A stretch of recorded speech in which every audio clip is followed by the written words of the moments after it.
Testing, testing.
Huh? No, she's not an alternate anymore. The only one, We're just seeing who's voting. I think everyone's voting tonight. We got everybody, we have 7 exactly. So I want to make sure my alternates know that they're voting.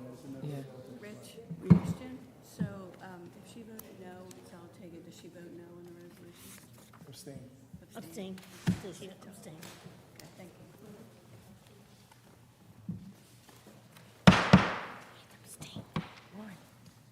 in compliance with the Open Public Meetings Act of 1975, adequate notice of this meeting has been provided.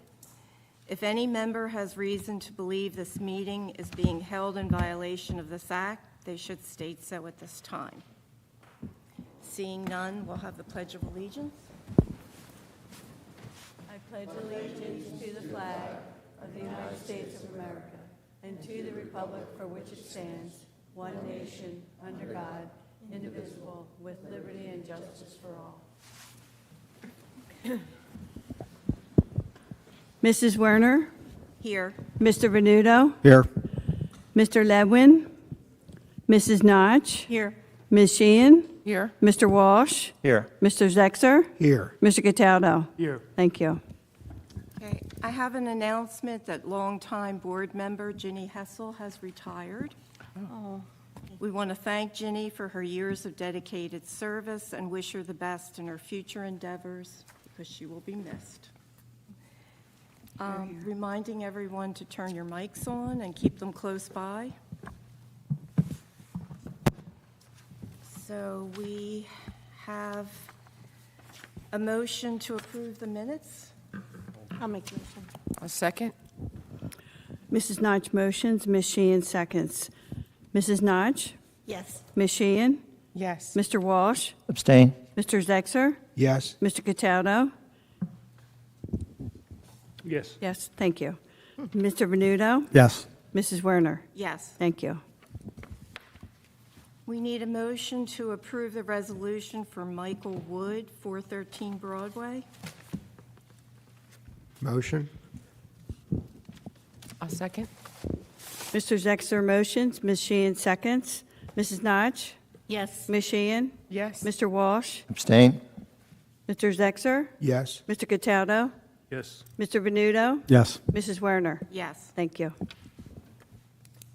We have a motion for Celatega LLC, 1521 Beach Avenue. I'll make the motion. Second. Mr. Venuto motions, Ms. Sheehan seconds. Mrs. Notch seconds. Mrs. Notch? Abstain. No. Mi- Abstain, yes. Yes. Ms. Sheehan? No? Mr. Walsh? Abstain. Mr. Zexer? Yes. Mr. Cataldo? Yes. Mr. Venuto? Yes. Mrs. Werner? Yes. Thank you. Okay, our first application this evening is Joseph Bogle, 102 First Avenue.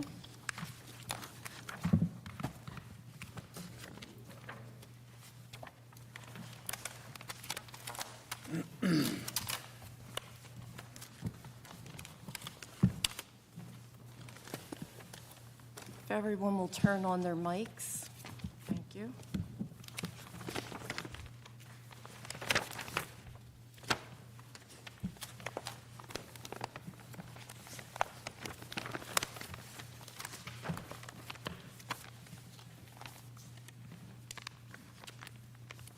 Ready? Yes.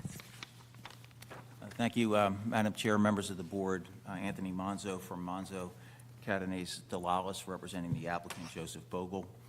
Mr. Bogle is here with me tonight, along with Pam Fine, who is an architect, and will provide testimony regarding the proposed addition as well as the proofs needed for the variances that we're requesting.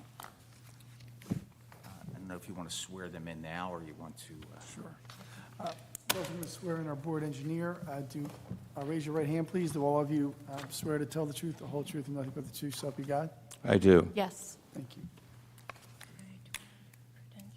I have two exhibits that I'd like to just pass out. Just-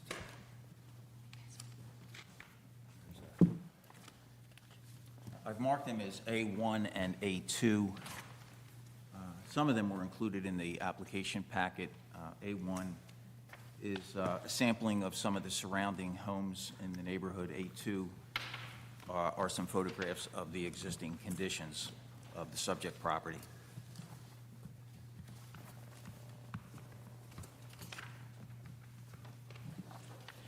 Do you want me to pass those out so you can? Yeah. So while they're being passed out, I'll just go through an introduction on this. This property is at the corner of Mount Vernon and First Avenue. The property's been in the Bogle family since 1961. Joe Bogle will provide a little bit of history with respect to ownership and what's transpired over the years. It was previously owned by Mr. Bogle's parents, now owned by Joe and his brother Paul, who's also sitting in the audience. And it's been Joe Bogle's residence for 30 years, his primary residence, and continues to be his primary residence. There were some renovations done several years ago that changed the entrance to the property and added some additional living space. It's a small bungalow-style home that sits on a very small lot, non-conforming, which is about 3,250 square feet. They didn't give me enough. There are some pre-existing nonconformities with respect to building setback lines in the front yard, rear yard, and side yard. Obviously, it's a nonconforming lot in terms of lot size. And what's being proposed is the construction of a small elevated deck that's approximately 123 square feet. This has been worked on over the past couple years. It started out as a rooftop deck that was larger. The HPC requested that it be moved away from the roof and that it be made smaller, so that's what we have now. It's 123 square feet. It's accessed from the second floor, and it goes out onto a landing, up a set of stairs, and then there's a deck. It's kind of over the first floor, because the second floor is a small area that doesn't cover the entire first floor. So nevertheless, we still have some variances that we need: side yard, rear yard, and lot size, since these are, it's an exacerbation of existing nonconformities under the code. So we need those three variances, and that's what we're asking for tonight. So I just want to point out on the exhibits that I passed out that this section of town that I'm sure you're all familiar with has been rebuilt significantly over the years. There are several small lots, and there are several large, probably non-conforming structures. Some of these homes have been built 2 and 3 and even 4 stories with decks on various levels. In fact, one of the photos on Exhibit A1, the first one there's a deck on 4 different floors. Mr. Bogle doesn't have anywhere to have any outdoor seating area other than to try to do something either above the house or a little bit to the side of it, so it needs to be elevated because there's just no room. As you can see on A2, the property pretty much covers the entire lot. There's a garage to the left of the front entrance. That's really, it's a shared garage. One side of it is owned by the Bogle family, the other side is owned by the neighboring property. So obviously it abuts the property line. So the only alternative is to present to the board this application with with a small deck, and we did appear and got conceptual approval from HPC. It was a unanimous decision. And again, after the first hearing we had with them, they made some suggestions for a redesign to make it smaller, to make it lower. That was done, and it received unanimous approval. So with that background, I'd first like to have Mr. Bogle just explain a little bit about his thoughts and just a little bit of a history of the property, and then Ms. Fine will go through the plans and the proofs. Thank you, thank you, Tony. Good evening, everyone, and thank you for your time. Just a little background on how my brother and I ended up in Cape May. As most of you know, we were business people here for a long time. My grandfather enlisted in the Coast Guard in 1919 and went to a dance at the old Cape May Convention Hall where he met his then-to-be wife, and of course they had a family, and they came here every summer for many years. In 1961, my grandmother passed, and she left money to my Mom and Dad specifically to buy a home in Cape May. She always rented, and we stayed with her. At the time, I was 6 years old. Don't figure out how old I am now. They purchased the home in 1961, the home that we're talking about now, and the realtor was Norman Dellis. So we have a nice history with that house. We've been at that address and house for 62 years. When we moved in 1961, most of the homes, I shouldn't say most, all of the homes in the neighborhood were similar to the home we're talking about now. Over the course of time, a lot of people bought houses and tore them down and built larger houses. In 2006, I had decided that we needed more living space, so we did do some remodeling to make the house a little larger on the second floor, and we moved the entrance from First Avenue to Mount Vernon Avenue. Since 2006, way more houses started going up. There's a house on First Avenue that's 4 stories high. There's one across the street from me that's 3 stories. It's humongous. All of these houses have decks on them, and it has created density in the neighborhood. Like, you can't see anything anymore. I used to be able to see the ocean down the street. Anyway, the reason I'm here is because I would like, in all fairness, to enjoy living a block from the ocean and a block from the ocean. We're at the corner, so we have the cove, and I can see both of them. I'm not going to be able to see the ocean along the beachfront, but I will be able to see from this deck the meadows and the lighthouse, and that's why I'm here, just to kind of enhance my living situation. Now that I'm not running the Fudge Kitchen anymore, I have time to go up there and look around. So anyway, that's why we're here. Okay. Thank you. Thank you. I'd like to go to Ms. Fine. She's appeared before the board before. Do you need her qualifications, or do you accept her as an expert in planning and architecture? Planning and architecture.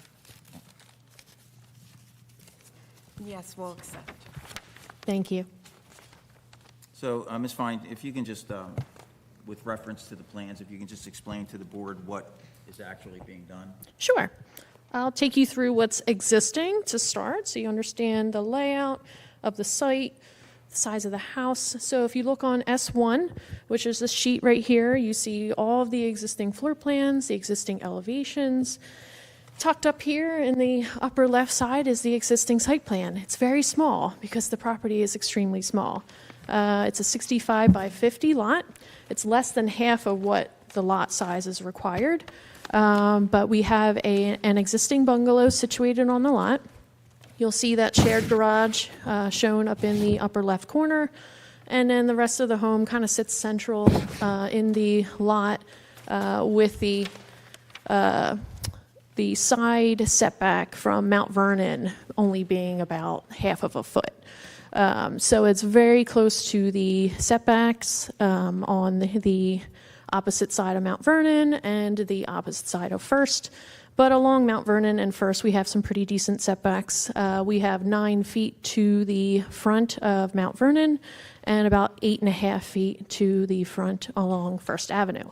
But we also have an existing front porch and stairs that protrude past that Mount Vernon side and actually extends past the property line.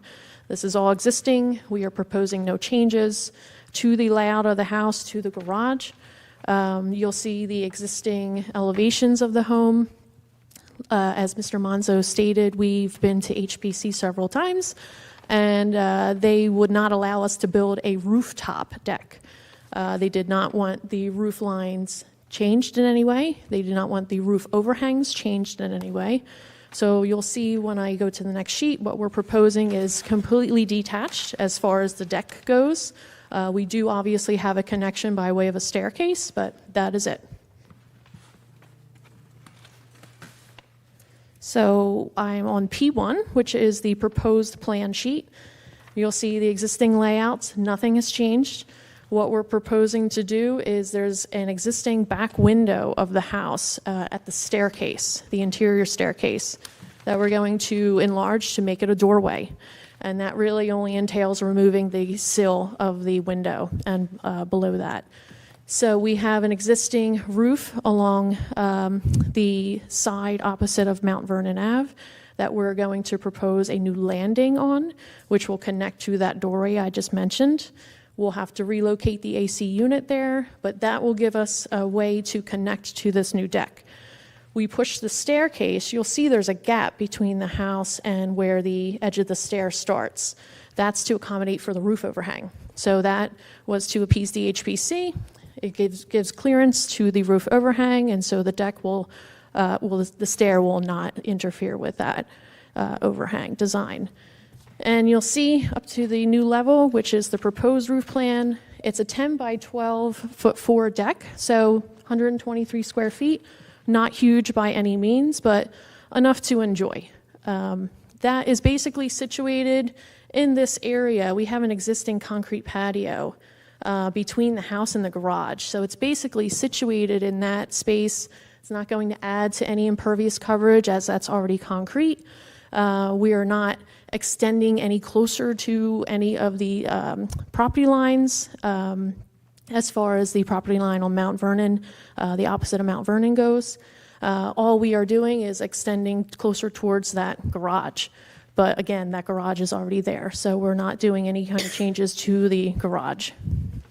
And then if I jump to P2 sheet, you'll see the elevations. And it's kind of ghosted in on the Mount Vernon Avenue side because that is pushed way back from the street line.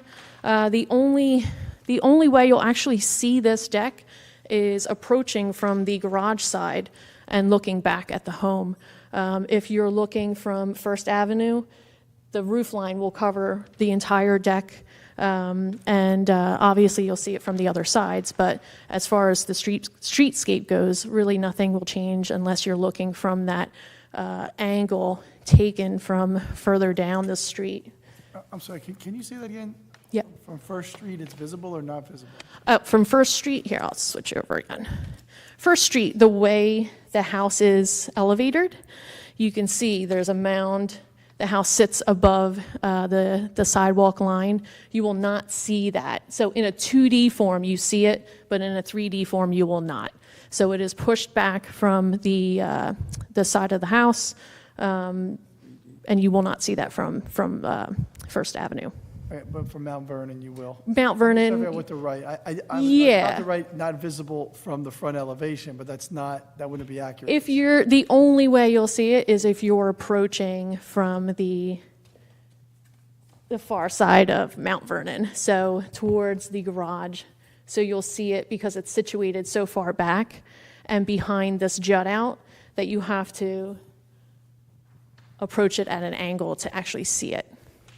If you were standing on Mount Vernon. Mount Vernon. Right at the door, looking at the house. Yeah, in the neighbor's yard, basically.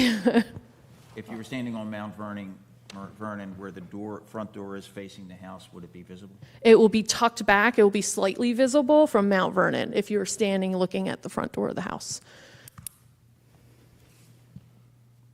Can you go through we're asking for variances under C1 and C2. So Yes. if you can, you're aware of the standards for the C1 hardship.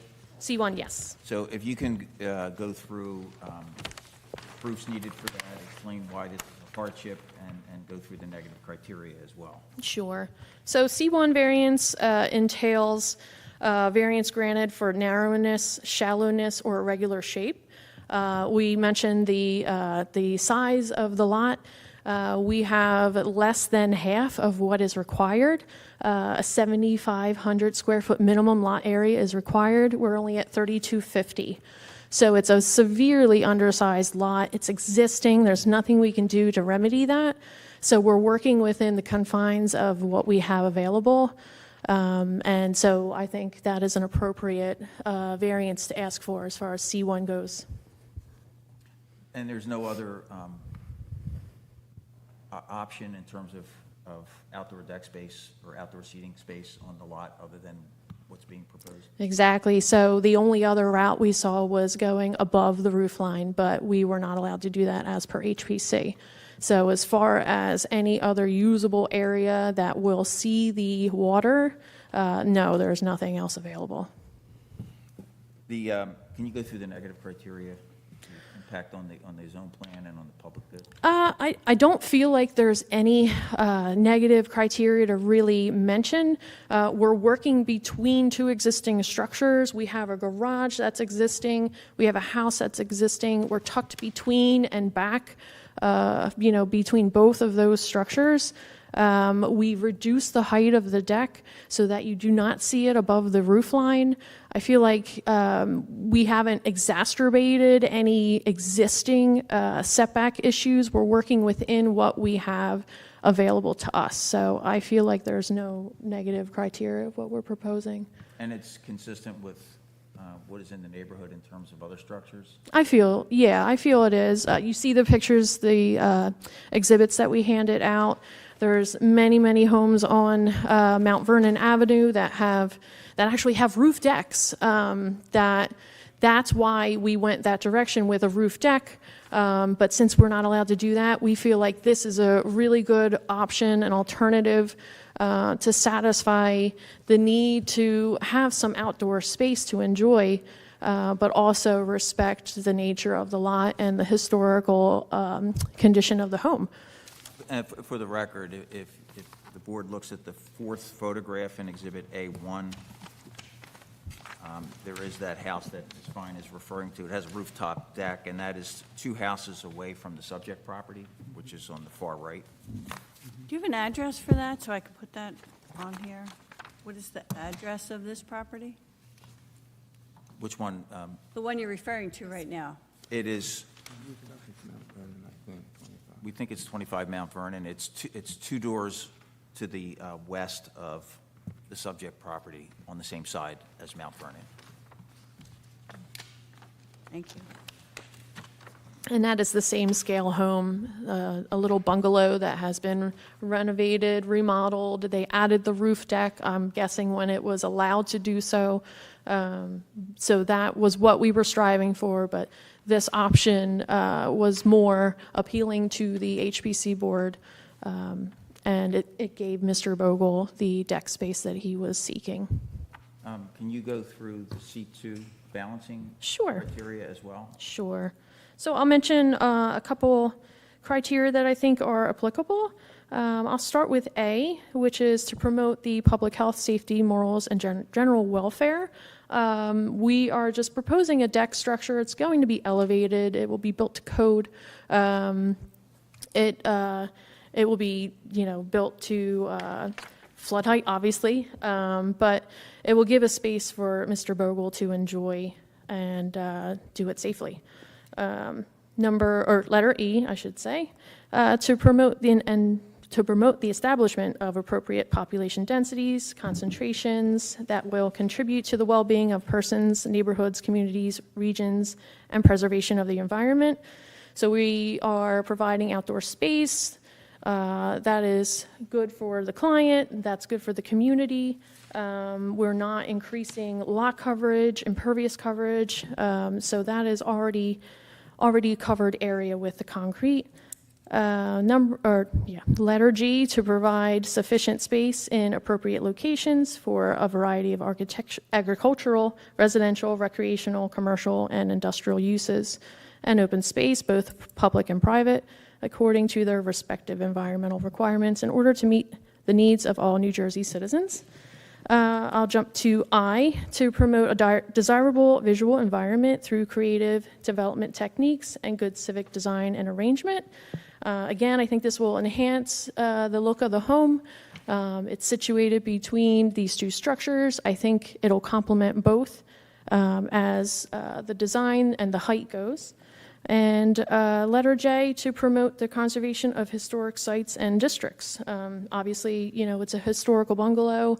We've done everything we could not to change the look of the existing house. So I think this application is appropriate in those forms. And the same negative criteria would apply to the C2? Yes. In your opinion, when you balance the benefits, purposes of zoning against the negative criteria, would it justify the grant of the variances on C2? I believe so. I see a lot of benefit with what we're adding to this lot. I don't see any detriment. I believe we have neighbors who are in support. So again, I think it's a great application, and I think it would be an enhancement to the neighborhood. I have no further questions. Frank, can you just, on the HPC thing, I'm trying to figure out, what did they say? I mean, this conceptual approval thing, people come in, they say, well, there's conceptual approval. We don't have a document or resolution.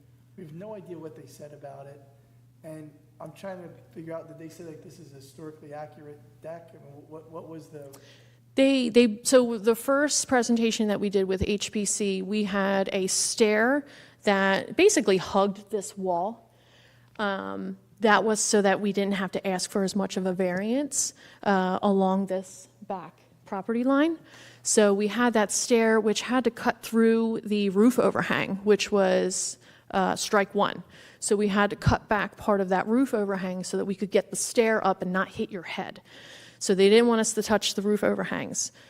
Strike two was they did not want a deck touching the roof, the actual roof. So we had a preliminary that showed the deck. I'll jump to P2 so you see the elevations.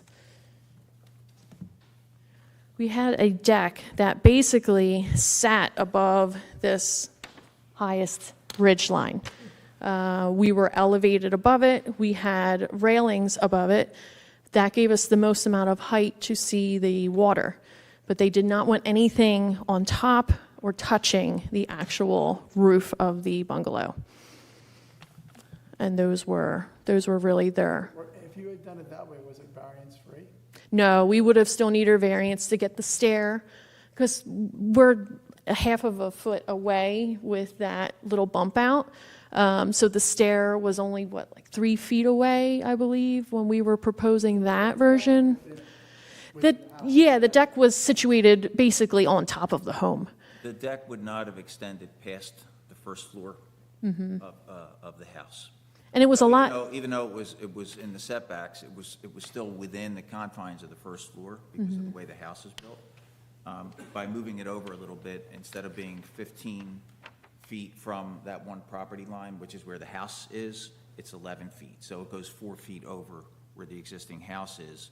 But there's still a garage between the deck and the property line. So even though it's 11 feet, you have a garage that's right on the property line. And another thing worth mentioning, since we were going so much higher, we had way more stairs. So they kind of wrapped around and did a U, and it was too much. They didn't like that option. So then this, they found that, was it that they didn't have like jurisdiction because it wasn't affecting the house, or did they say that they liked this design? They thought this was a better design and respected the home more. So. And also for the record, this is not a contributing building because of the renovations that were done in 2006 or so. So although it has historic characteristics which they really liked, including the roof line that they didn't want touched, and they also wanted to minimize the visibility from the street, which is why they lowered it and tucked it back into the corner, which is where it is now. Any questions from the board? I have a question. This one here, is that a current photo?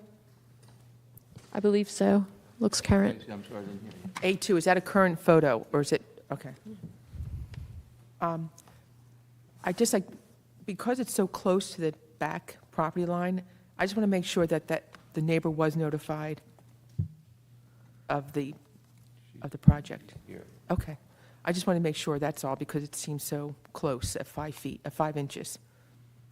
And that is really, that's really a result of just trying to clear that roof overhang. There is a slight skew of the property line back there, but yeah, we're basically continuing the existing line of that bump out. Okay, we'll have Craig's review. Thank you, Madam Chair. Board members, good evening. This is a summary of my May 8th, 2023 review memorandum for this application. This project is located in the R2 low-medium density residential district It is located at 102 First Avenue. It's a corner lot that shares street frontages on both First Avenue and Mount Vernon Avenue. And you've heard testimony from the applicants indicating what they're proposing tonight, so I'm going to roll right into the completeness review. They requested checklist waivers from items 2, 3, 4, 20, 23, and 33. We supported all of those waivers. We did recommend that item 18, that's the spaces for the approval signature lines, that be added to the plans as a condition of approval. Based on those recommendations, we did support deeming the application complete, and I'll move into the zoning review. On page 3 of 5, so this is an existing non-conforming structure on a non-conforming lot. So the lot's undersized, and the structure that exists has existing nonconformities, and they're proposing an addition which creates further nonconformities. So that triggers the lot size variance. In addition, so the lot size is 7,500 square feet. The existing condition is 3,250 square feet. There's no adjoining vacant lands that are available to make this a conforming lot in this situation. So that's always good to note. Okay.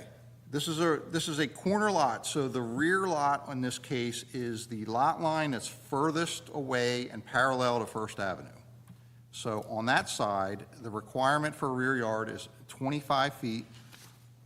15.64 is the existing condition, and 11 feet is proposed to the deck structure. And so on this side, the impacts to light, air, and open space are mitigated because there is an existing garage that falls on that lot line. So there's little to no, there's already a structure closer to then what this one is. Okay, the side yard, which is the line furthest away and parallel to Mount Vernon Avenue, there's a 5-foot requirement on each side.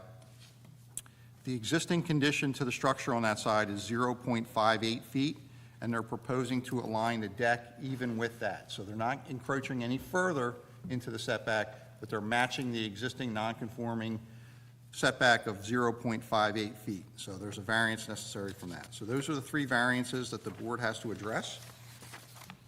And I'll roll into my general review comments. These should be all conditions of approval. Has the applicant had a chance to review those, and are they okay with all of those?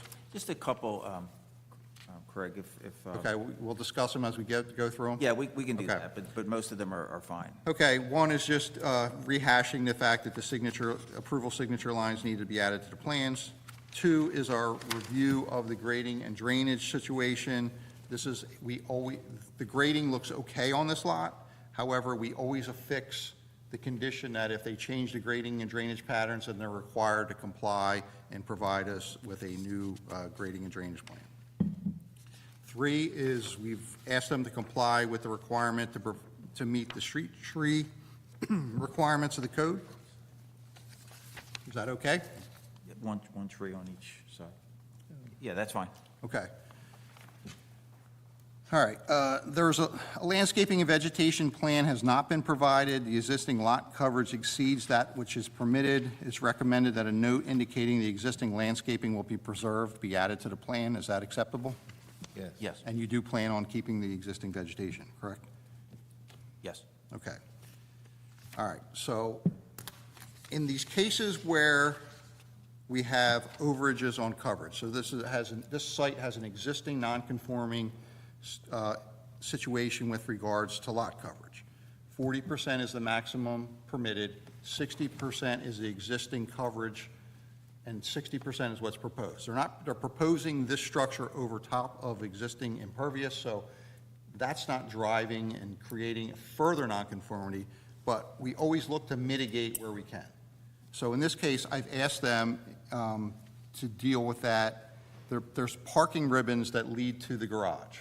So we've asked the center of that parking ribbon to be replaced with grass so that it's vegetated and reduce the lot coverage. And there is also a non-conforming situation along the street frontage. And this does not impact lot coverage, but it improves it complies with the requirements of our code. We do not allow in between the curb and the sidewalk, there's that typically a grass ribbon strip there.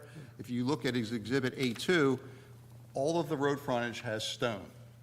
And that's not typical of Cape May, it's not permitted in Cape May, and we don't want to see that in Cape May. So whenever we see the situation, we ask them to replace that stone ribbon with sod. Done. Okay, It's a pain in the neck. Kids are throwing the perfect. stones all the time. All right, so those were the 3 technical requests I had, and the applicant agrees to comply with those. All of these other are just standard conditions. 6 is replacing the sidewalk if there's anything damaged during construction. 7 is the requirement of providing the inspection escrow and tying your CO to a satisfactory inspection. 8 is compliance with the Shade Tree Commission, Fire Department, Environmental Commission, and Public Works Department. So we've received reviews from Public Works, Fire Department, and Shade Tree, all recommending approval with no conditions. So there's no issues on those. 9 is our standard condition. They have to comply with any and all state, county, and local approvals. 10, you've gotten conceptual approval from the HPC. We will require evidence of final approval from them. 11 is compliance with any and all applicable housing, affordable housing requirements at the time of approval or issuance of building permits. And finally, item number 12, if the board grants approval, they're required to revise the plans consistent with the board's approval and submit the requisite number of sets to the board engineer for review and approval. That's a summary, and I'm happy to answer any questions the board has. Any board member have any questions? Okay. And just for the record, I said there may be 1 or 2 items, but they're fine. Okay. I confirmed with Mr. Vogel. We thought the sidewalks needed to be replaced, but they're in pretty good condition. If there's damage, obviously. We evaluate them after the contractors are done on your property, and Okay, so we're going to open it up to the public within 200 feet of the property. If anyone wishes to make a comment, they need to come to the podium here.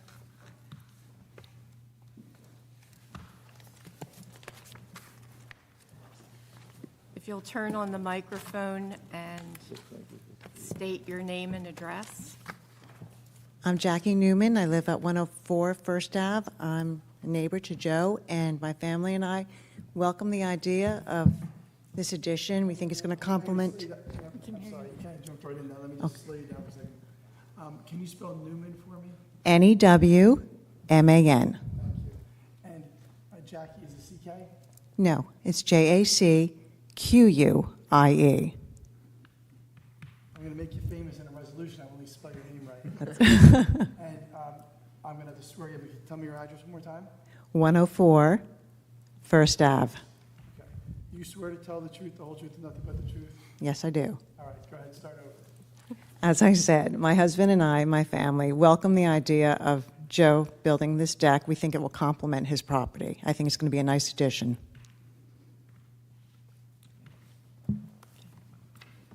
Thank you. That's it. Anyone else within 200 feet? Anyone beyond 200 feet that wishes to comment? Okay, closed to the public. If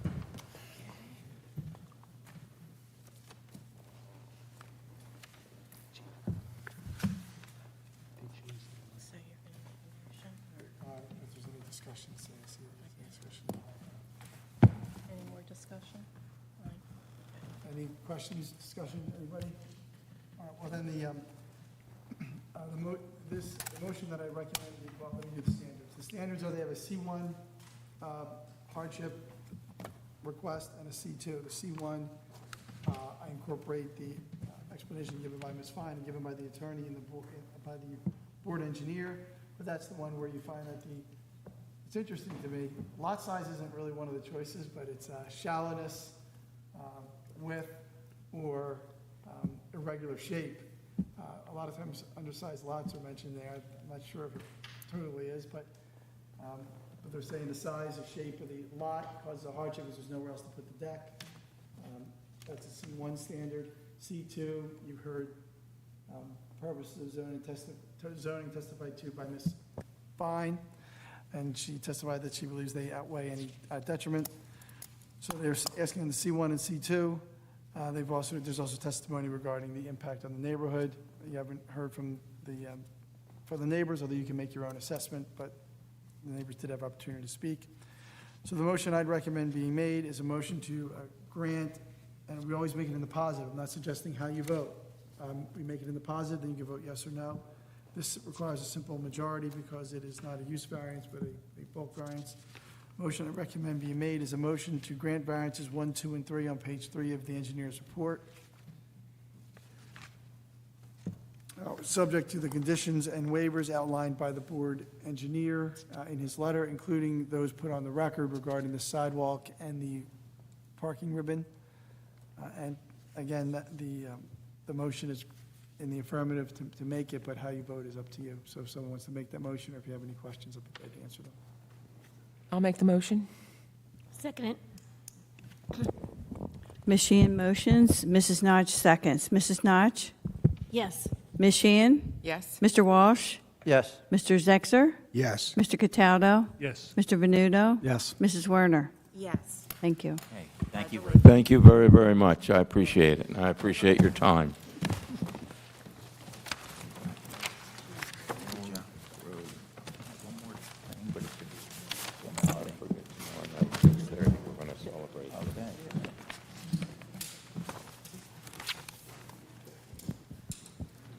Okay. Our next application is Samuel and Lisa Stroud, 227 Grant Street. Good evening, members of the board, Madam Chair. My name is Robert Belasco. I'm an attorney at the law office of Stefankowitz and Belasco, located in North Wildwood. I'm here tonight on behalf of Samuel and Lisa Stroud. This application involves the property located at 227 Grant Street. It's also known as Block 1022, lots 32 and 33, and it's located in the city's R2 zoning district, your low-medium density residential district. The dimensions of the subject property are 75 by 100 feet for 75,000 square feet total. And the subject property is currently developed with a pre-existing non-conforming use, specifically a two-family detached dwelling, a duplex, if you will. The duplex has existed on this property for years. It predated Mr. Stroud's ownership of the subject property. It contains 2 units. Each unit contains 4 bedrooms. There is a current parking configuration which provides off-street parking for 2 vehicles. And you'll note on the survey that we provided, the parking as it exists is kind of angled to the roadway, which has presented some issues with the manner in which occupants of the residents of the units park on site. They park on an angle. They actually use other portions of the front yard to park. It's created somewhat of an untenable situation, which Mr. Stroud is hoping we can rectify here tonight with the proposal that's before you all. The applicant is essentially proposing to take the existing front yard deck. It contains 2 sets of stairs. They're going to renovate or replace that existing deck, reclad it with new materials, and we're going to actually eliminate one of those sets of stairs. So there'll be 1 main entrance, 1 main stairway leading up to the deck, which would then provide access to both units. From our perspective, we believe that brings this structure into more closer conformance with what's permitted in the zone, which is traditionally single families. You don't see single family dwellings which have 2 sets of stairs. We acknowledge this is a duplex, but by eliminating that second set of steps, we think we bring it closer into conformity with what's otherwise permitted in the situation.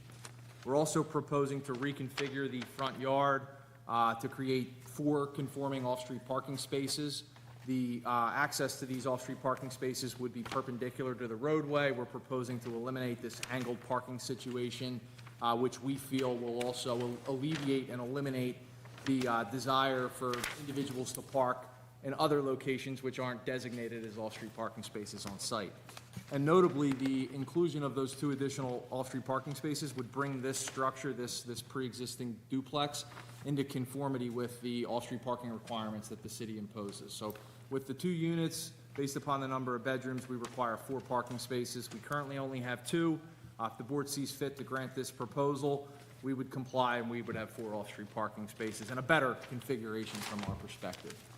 In addition to that proposal, or rather in connection with that proposal, we do require a D2 use variance for the expansion of a non-conforming use. And while it is technically an expansion of the non-conforming use, we think it's an actual improvement. It's not proposing any additional living space, no new bedrooms. We're really just recladding the front of this property and improving the existing site conditions. In connection with this proposal, Mr. Stroud is intending to raise the property as well to comply with the current flood code. And I would only note that on the elevation of the house, raising the house, we're currently at elevation 9.7. We're proposing to go up to elevation 11. And under the applicable statute, NJSA 58:16A-103, if we took this structure and raised it up in its existing condition, we wouldn't need variance relief. But because of the fact that Mr. Stroud is proposing to reconfigure those front steps, it takes us out of that allowable elevation and requires the variances in this situation. So in addition to the D2 variance, we also are requesting a lot coverage variance, but I would only note with respect to lot coverage, we're actually improving the condition. So currently, 40% lot coverage is permitted in the R2 zone. We're, as it stands, at 41.8%, and we're actually going to be reducing lot coverage to 41.2% in connection with this proposal. So that condition, while we need a variance, is actually improving. And that's essentially what's proposed. We did receive conceptual approval from HPC. I did provide a board with a document from the Historic Preservation Commission, which indicates that we were approved for conceptual approval. We also received approval from the Cape May City Fire Department, the Shade Tree Commission, and Public Works approved this as long as we are not removing any metered parking spaces, which we're not. Again, we think that the proposal to reconfigure the parking is not only an improvement for Mr. Stroud, but the city as well and the neighborhood as well. I do have two witnesses with me here tonight, Samuel Stroud and Joseph Ross. Mr. Ross is our registered architect, and I'd ask that they both be sworn in at this time. Sure, I will swear them in. I just want to put something on the record first. This structure is directly behind my Cape May residence, and there was an application previously which I did intend to oppose, and I recused myself for that reason. That application was ultimately withdrawn, which I approve of. But this new application, I don't know that I can say I'm in favor or against, because that would be inappropriate. So I'm just saying I'm neutral. I have no position. I'm not opposing it. I'm not for it. In case there's someone who speak against it, I don't want to say I'm for it. I'm neutral. Okay. So I feel that I can read the standards for variances in a neutral way. So that's disclosed on the record. Mr. Belasco knew that ahead of time and was okay with that. So yeah, and I'll put it on the record as well. I have no objection to Mr. King sitting as the solicitor for this application. We did withdraw the prior application. I'll have Mr. Stroud testify somewhat to what that entailed. It was withdrawn. There were improvements proposed in the rear yard. There is nothing going on in the rear or the side in connection with this proposal. So just so the record's clear, I have no well, actually, things are going on, and they're good. They're replacing all the siding. So, and it's in the HPC approval, so there's actually a lot of good things happening. Okay. So with that said, gentlemen, our board engineer remains under oath. Gentlemen, each raise your right hands. Do you swear to tell the truth, the whole truth, and nothing but the truth, so help you God? Yeah. I do. Okay. Thank you. And I'm going to start with Mr. Stroud. Mr. Stroud, how long have you owned the subject property? Well, actually, the property, my wife has been in Cape May for all her life, including her parents, and I married into Cape May, if you will. So in 94, this property was actually a lot that was used frequently by those houses on Windsor, and there was a building plan put in place to put a duplex there, so that my mother-in-law could live on one side, and we would build her the house and then rent the other side. And my mother-in-law lived on that side throughout the year. Sometimes she would come up with us, but we'd rent it. And then it's our intention now, so it was 94 was when it was built. My wife and I both own it. It's currently used as a rental property, but our intention is that at some point when we can get these improvements done, ideally we'll go back to the way my mother-in-law was. We'll be living on one side. Now, with respect to your proposal, can you just tell the boards in your own words what you're proposing and why you're proposing it? Well, the property is original from the original decking, original roof, original siding, which is vinyl, since when it was built in 94. And it's our intention now that the property needs improvement. So we want to take this opportunity to do a couple things to make it more in line with the streetscape and more in line with Cape May in general, which we've enjoyed for so many years. And that would be deepening the deck by about a foot and make it more of a traditional kind of deck, if you will, front porch, excuse me, to align it with one set of steps to improve the parking problem that we see, and that we want to be kind to our neighbors so they don't have to see renters parking wherever they choose to park, even though we keep telling them to park down Grant Street where there are no meters at night and leave the one car they're going to use for that week. Also, we wanted to take the vinyl off and put cedar hardy plank, if you will, there. And then also improve the front porch roof line, if you will, to make it consistent with moving the steps to the center. We're not making any changes to the outside. During the lift process, it will allow us to obviously reconfirm the integrity of the foundation, as well as to make sure that we get proper flood venting spots in place. Since that is a low spot on Grant Street, it tends to flood. So we want to true it up, if you will, true up the property. Now, in 2021, you submitted a prior application, which was a much more involved expansion of the structure itself, correct? There was improvements Correct. proposed in the rear, improvements, additional living space proposed. Right. And that was ultimately withdrawn, Yes, correct? yes. And you're not proposing any modifications to the rear, to the side, with the exception of this new siding, which has been approved. Right, just a reclad, yes. And with regards to living space, there's no expansion of any interior living space in connection with this proposal, correct? None at all. Simply tied to this front porch, eliminating a set of steps and improving the existing off-street Parking, parking yeah. space? Yes. Also gaining 2 additional parking spots, correct? Yes. Now, as far as the flooding is concerned, have you experienced flooding at this property? We have, as the storms come through, that part of the street fills up pretty quickly. It's a low spot. Drainage is, we've actually seen videos of renters taking their boogie boards and going down the street as it's flooded up to the bottom step of that porch. So, yeah, we've had flooding there. Is there anything else that you feel is relevant to the board's consideration, or anything you'd like to add to your testimony?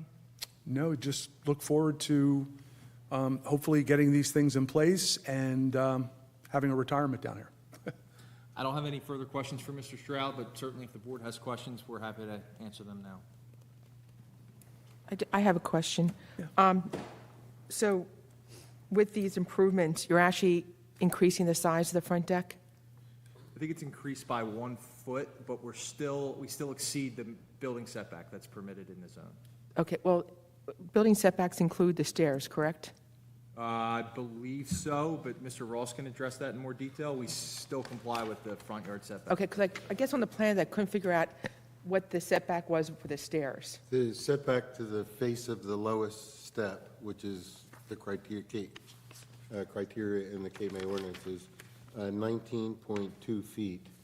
And with lot coverage, or excuse me, with lot frontage averaging, the required amount is 13.98 feet. And what's proposed, Mr. Ross, and I guess before, I was going to go to Mr. Ross next anyway, but Madam Chair, I know Mr. Ross has been before this board numerous times in the past. we accept him. Thank you very much. We're actually proposing a front yard setback of 18.54 feet. correct? Yes, to the front face, to the bottom. So we would exceed that minimum building setback line along Grant? That is correct. In other words, the ordinance in Cape May allows you to average the setbacks of the adjoining properties and to determine a alternate front setback. Oh, is And- that true, Craig? 'Cause I never saw us averaging. Yeah, they're utilizing our front setback averaging provision that's contained in the ordinance, which allows you to take 4 adjacent properties on the same side of the street in a block where 50% are non-conforming, so they have to demonstrate that 50%, so there's an existing pattern of non-conforming front setbacks. You're allowed to take the 4 adjacent and average those to come up with your new required setback. And in that case, the surveyor certified that 13.98 feet is the average, so that's the setback requirement. where it would be normally 25, it's now 13.98, and they're proposing 18.54 to the nearest structural member. Okay. But I will add that this 1-foot expansion that we're proposing on the front porch, because the house is being lifted on its current footprint. So we're not shuffling the house in any direction, but we're taking a 5-foot, 10-inch front porch and making it 6-foot, 10 inches. Now that, the face of the new porch actually exceeds the standard 25 feet. It's 25 feet, 1 inch. So we're actually, to the porch, where the cars are going to be parked to, still exceeds what would be the non-alternate front setback. The existing porch is uncomfortably narrow. Uncomfortably narrow. Uncomfortably narrow. Yes. Yeah, so we're just trying to make the porch a little bit more usable. Again, people use their front porches in town in general, but in the street a lot, and we'd just like to make it more comfortable. So, Mr. Ross, can you, Did I answer? Oh, yes, you clearly? did, yeah. Okay, great. can you just, I know we went over it during the introduction, but can you just describe for the board the existing conditions that exist on site? Sure. The current house, again, has been testified by Mr. Belasco and Mr. Stroud, is a existing non-conforming two-family detached, which is a duplex essentially in an area that's not permitted. So any expansion of the house, by an inch, or any change in the site would basically demand an expansion of an existing non-conforming use. And that's really essentially why we're here. The house is 3,596 square feet of living space. We're not intending to add 1 square foot to the living space of the house, not 1 bedroom. But by this expansion of the front porch and the consolidation of the 2 stairs into 1 central stair allows us to deal, I think, creatively and smartly with the parking, so that we can now bring the parking into conformance with city standards for such a structure where it's not. Now, again, I can't testify as to what decisions were made in 1994, but my understanding is that time the owners were forced into the 45-degree parking because there was at that time an additional off or on-street parking, metered parking spot, which has since been long time removed.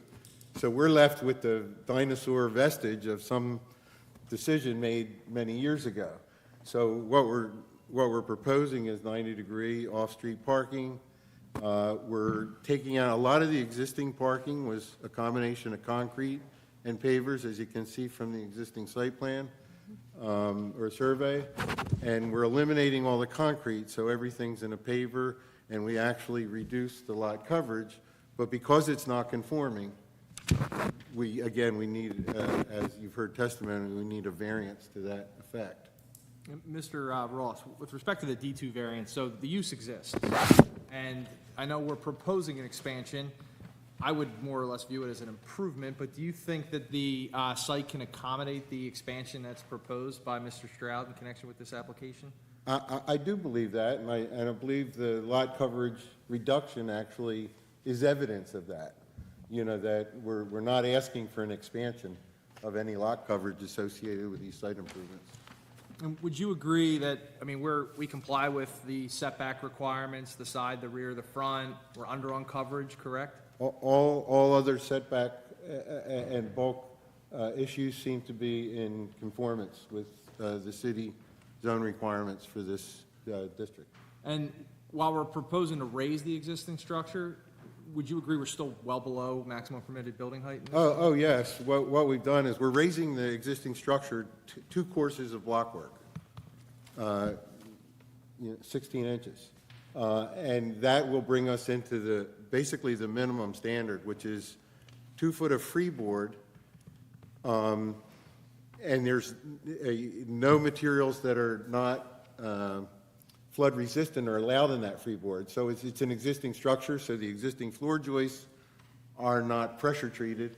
So that requires basically 3 foot above flood. So from the architectural point of view, we're raising the building the minimum that we're required to conform to federal flood standards and the city's, forgive me, I had to, the city's Chapter 258 flood damage protection ordinance.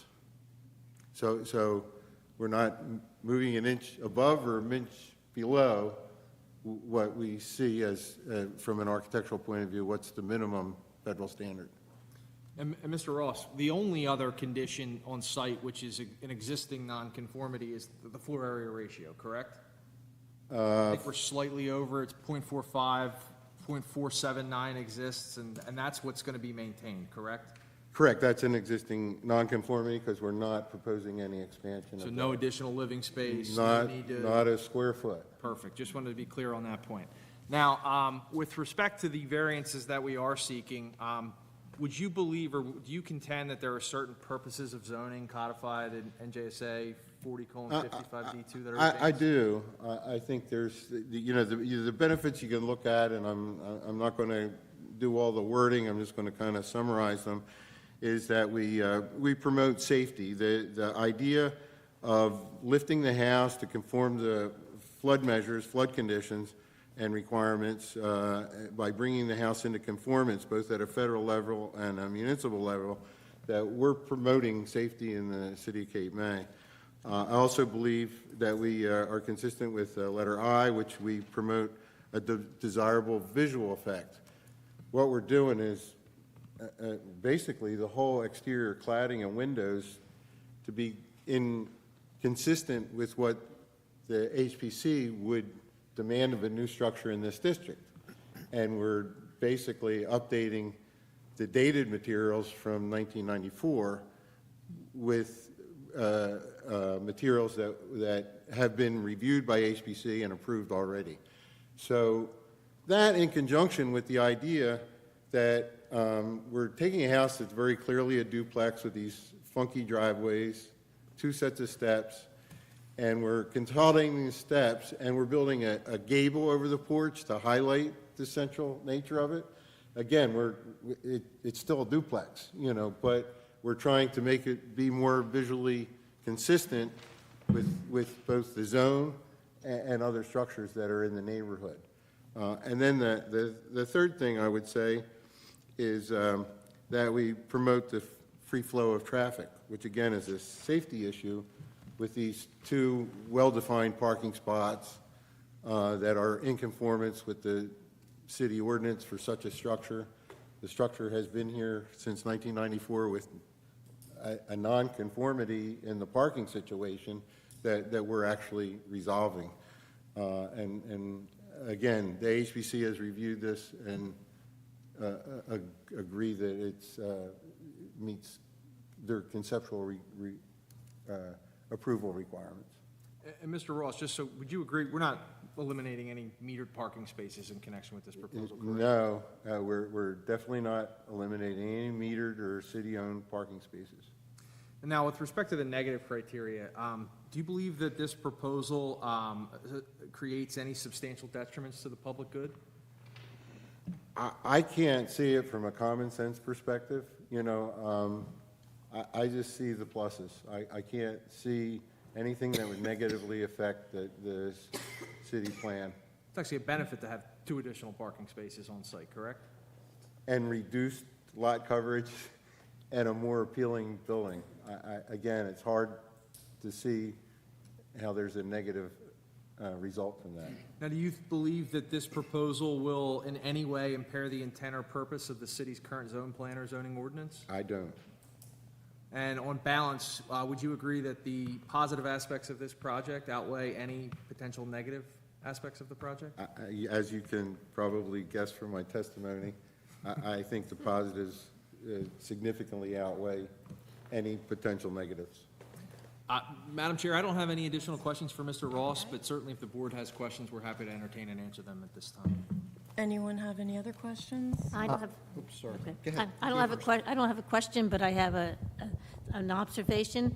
I actually saw the property on Tuesday, and there were 4 cars parked there whole cattywampus, and there was actually, they were parked on the one side enough where they could get the fifth car off the street. I mean, they were across the sidewalk and whatever, so I can understand why you want to do that, and I applaud that change. Thank you. Okay, we'll go ahead and have Craig's review. I just want to ask Mr. Ross a question so he can get something on the record. So in our low-lying areas of town, whenever we raise structures, they're done based on the base flood elevation plus a freeboard. You're raising your structure to comply with that. Affirmative. Okay. Often when they happen on these streets, the street elevation at Grant Street in front of the lot is approximately 3 feet. We don't start measuring building height till 10. So 7 foot higher than the street elevation is where we start measuring building height from. And that's also the requirement for base flood elevation. So can you just describe to the board and verify that you're only raising the structure as high as you need to go to conform with our BFE and freeboard requirements? Explain to them the requirement, explain to them the maximum they're allowed, and the fact that this is not being done to get anything underneath the structure other than the mechanical equipment that runs underneath any typical structure. Well, there's a bit to unwrap there, because I'll have to explain one of the oddities of the Cape May zoning ordinance, which measure the height that you're permitted to raise a building from a datum that's adjusted to 1929. The federal flood... We changed that, by the way. Oh, okay. That's been So changed. I don't have to explain all that. We're already on 88 Okay, datum now. then all I'll say is that the numbers that we have proposed we're only raising the building 16 inches so that the top of the block meets the minimum of 8 feet plus 2, 10 feet is the top of the block, which is the minimum we're allowed to have any structural materials that are not flood or that are flood resistant. In other words, the other foot to bring elevation 11, which is the first floor, are the existing floor joists and girders and the floor system that, unless we demolish the house and rebuilt the floor and pressure treated, would need to be at that height. So we're again, maybe I'm not answering the question adequately. The roof, the top of this building is going up 16 inches, right? The top of the building will move up the same 16 inches that the bottom of the building moves up. Correct. Which is still conforming to the city ordinance from the height of the street. However, it's the lowest, basically, that we can raise the roof and still meet the federal flood requirement. How much clearance is underneath the building? I believe 6'2". I have that in note 4. The anticipated height from the underside of the raised joist to the top of the concrete rat slab we have in the crawl space is 6'2", not including drop girders, which if we have to put in drop girders, they'll have to be flood resistant. They'll be pressure treated beams. So 6'2" from the ground underneath the crawl to the underside of the joist, which Mr. Stroud's pretty tall. He would like that higher, but I'll still hit my head. he's just going to have to stoop. And we very clearly are not proposing any kind of automobile parking or anything underneath the structure. Well, it's not habitable either, right? It's not habitable space, you know. And, you know, if Mr. Stroud puts a tub of something under there or a surfboard, you know, it wouldn't be covered by flood insurance, but it's not allowed to be habitable space. Thank you. We get these questions after houses are raised. A lot of times, if they weren't doing the porch expansion, they could go pull a permit for this, extend the stairs that they're existing just to reach whatever elevation that they're raising it. They're allowed to put additional steps on, and they could comply with the flood code and the state flood code regulations and go pull a building permit, and they would never have to come to us. So I just, and you see that happening in town all over, and sometimes a house, everyone's looking up at these things because you're at elevation 3 at the street, and you're looking up 7 feet before you get to the flood elevation. The other half of that, if we made the crawl space, let's call it, tall enough for Mr. Stroud to walk around in without bumping his head on a girder, we would be asking for more than what the minimum is that's allowed. And that's all we're asking for. And there is a maximum, and you're not exceeding the maximum. Correct. Right. Is everybody clear on that? Okay. I have a question on something else, I'm sorry. Okay.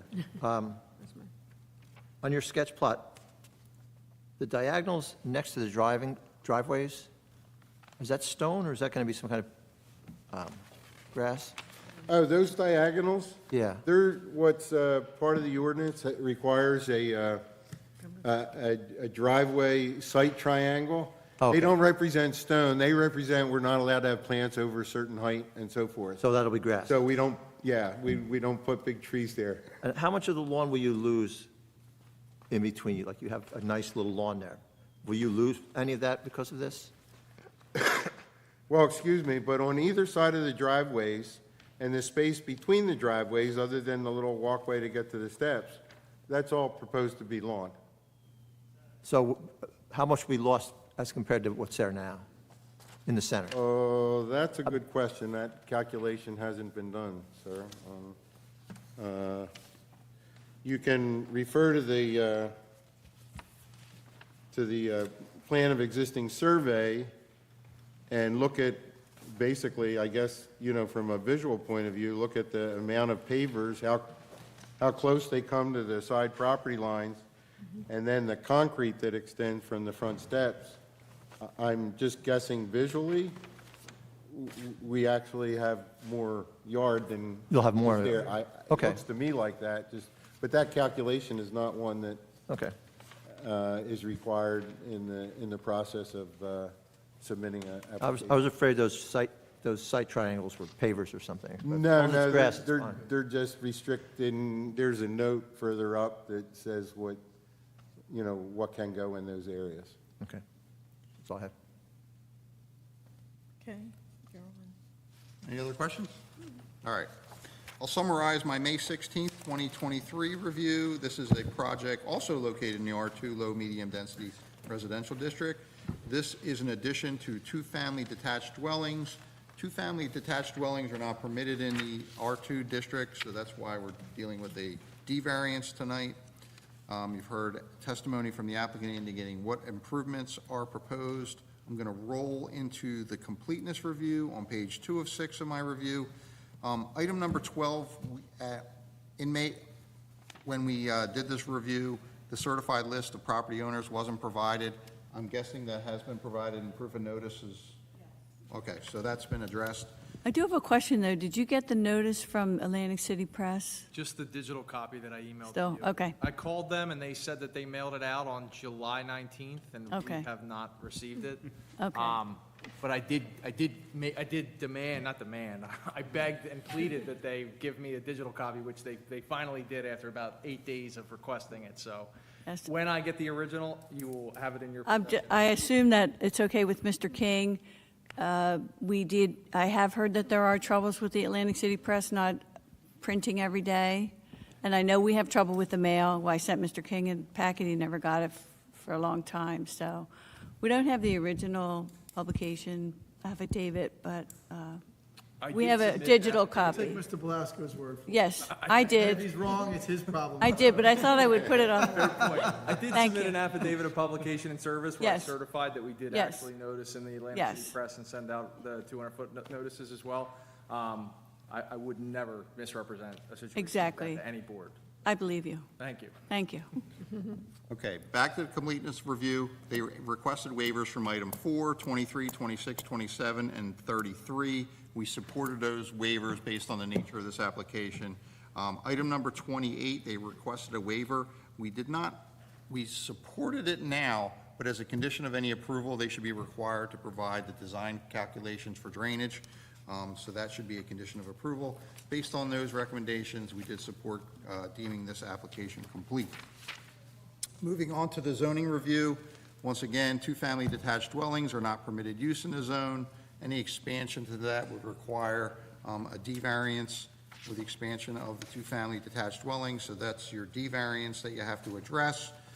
The lot coverage is also the nonconformity that's being changed here. 40% is the maximum, 41.8% exists, 41.2% is proposed. It's a slight reduction, but it still exceeds the maximum permitted. As they indicated, there are 4 parking spaces that are required for this types of use. The existing condition was 2, the proposed is 4, so they're bettering that situation, so that's definitely a positive. So that's a summary of the 2 variances that have to be addressed. I'll move on to the general review comments on page 4 of 6. Item 1 is our standard condition that they comply with Chapter 258, the Flood Damage Protection Code. 2, I've asked them to revise the zoning table consistent with comments in the review memo. 3, we've asked for construction details must be provided for the permeable paving surfaces. They're taking credit for that 50% credit that the code allows, so long as it's pervious. So that has to be provided and demonstrated that they're complying with that. Items 4 and 5 I'll take together. They just simply must comply with ordinance number 485/2022, which is the minimum stormwater management and grading requirements. They've already indicated this is a neighborhood that's known for its stormwater issues. So we're asking them to provide some additional drainage to, if we keep asking every applicant to do these, we're going to better the situation. So we've done that, and that's item number 4 and 5 wrapped into one.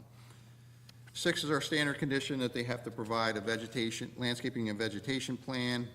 They did have one on the plan. It ultimately has to be approved by the construction and zoning official, but we found it satisfactory. 7, standard condition that sidewalk adjacent to the site will be replaced to the satisfaction of the board engineer. 8, they've indicated that they're widening the existing curb cuts. So as a condition of any approval, they have to submit plans to the Streets and Roads Department for their approval. They're going to check to make sure that you're not eliminating an on-street metered parking space, so that's part of that review. Item number 9 is tying the CO to an acceptable inspection and providing the inspection escrow for that inspection. 10 is compliance with the requirements of the Shade Tree Commission, Fire Department, and Public Works Department. We did receive reports from the Fire Department, which recommended approval, the Public Works Department, which recommended approval so long as the meter spots are not lost, and then the Shade Tree Commission recommended approval saying there are no trees on the property. 11, compliance with all other state, county, and local approvals. This should be a condition. 12, the project is located in the historic district, so evidence of final HPC approval is required. 13, compliance with all applicable affordable housing requirements at the time of approval, issuance of building permits or COs as applicable. And finally, should the board grant approval, they're required to revise the plans consistent with the board's conditions and submit those plans to the board engineer for review and approval. Just so the record's clear, no objection. We'll comply with all the comments. Okay, thank you. Frank, I just have a question for you. Like I mentioned on that 4 and 5 with flooding, because there's a flooding issue there, and I was concerned that they're going to divert that water other places. So the requirement is they have to grade from the back of the lot to the street and not to the sides or rear, so that runoff is not shedding onto any adjoining property owners, so that the water's ending up in the street and end up in the street system. Now, that being said, the new ordinance requirements require them to infiltrate some of the runoff from their own site before it even gets to the city street. So that's the bettering of the runoff situation. I just want to make And- sure and- that you guys, I'll address that. There is grading drainage arrows on the plan that depict and elevations that depict the grading to the street. And the other comment that Craig had, buried in there is that we add a note that say we're going to connect the guttering system directly to the street, and we'll comply with that. Directly to the stormwater system. Correct, Before stormwater it gets to system. the street. Excuse me. So the roof runoff runs through pipes into a storm system, and anything excess that system can't handle will bubble up and then run out to the street. So we try and infiltrate it first, and whatever that system can't handle gets discharged to the street and not to the neighbors. I guess why I'm bringing it up, because I knew council passed a new resolution that the neighbors, if they're finding that the new project is flooding them, they can come and. Right. That's part of the new ordinance. Correct. But again, the existing drainage drains to the street. We're proposing no changes to that. But Greg has asked for calculations on what exactly is the drainage, and then there will be requirement to help mitigate that before it gets to the street.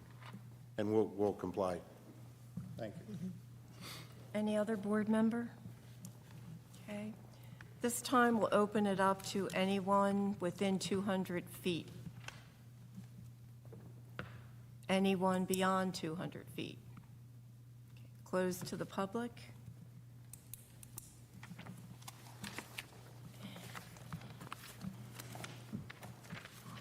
Comment, discussion, no? No, done.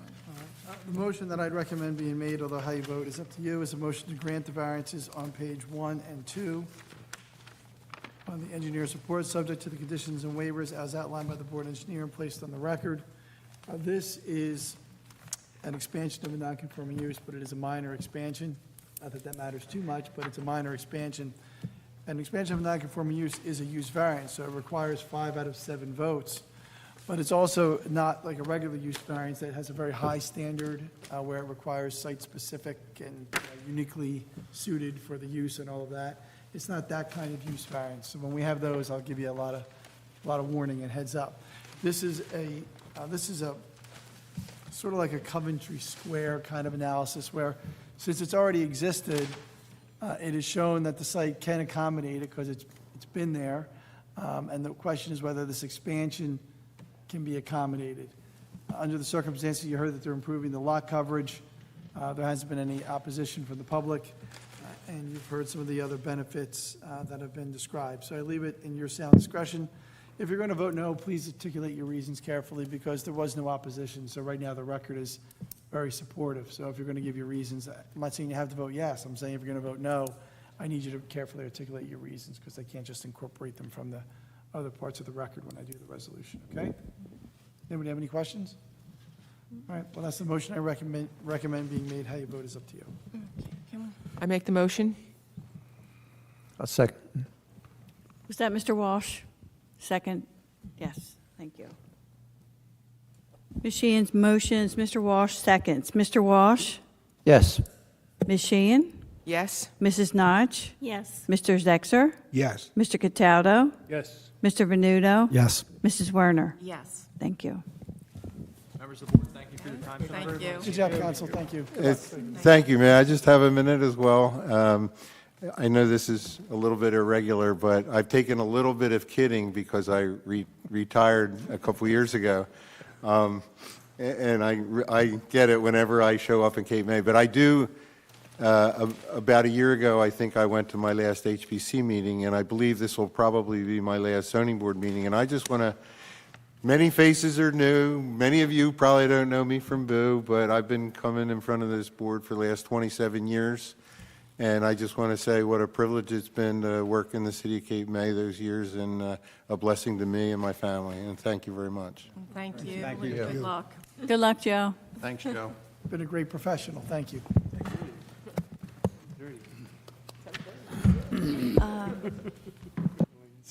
Okay, so Elaine's property management has been resolved with the HPC. So the application's been withdrawn, so